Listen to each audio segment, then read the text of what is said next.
For me, the compassion, the emotion with which he approached everything, and you mentioned Collinwood. I mean, that was his home. Cleveland was his home.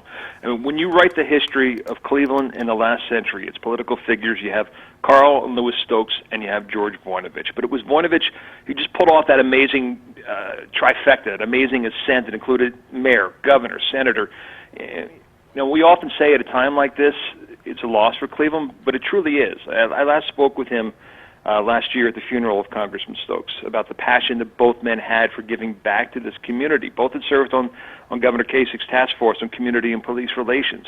And at 79, he still had a lot of give left in him because he approached everything so thoughtfully. I called him about a year or two ago. It was probably around the time the Attorney General's report came out on Cleveland's police chase and shooting. And I said, if he would talk about it, he said he would. He said, talk the next day. And they called back later and said, you know, he wanted to take the time, it was a long report, to read it over thoroughly, to look at it from every angle before he made any comment on it. And that's the way he looked at things, so judiciously.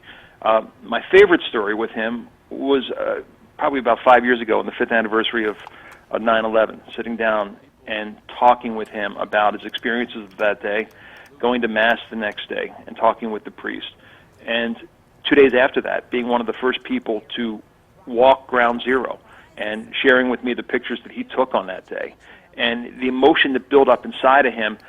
And shortly after that, a year or two after that, with the killing of bin Laden, him retelling me the story of Janet coming in, and you know, they cried. They hugged each other and cried when this happened. So he was just an incredible figure, a huge figure. And you know, Meg was live at Voinovich Park, and when I hear that, I'm so glad that he got to see his life celebrated, as the Stokes brothers did, before his passing, with the park, with the new Interbelt Bridge.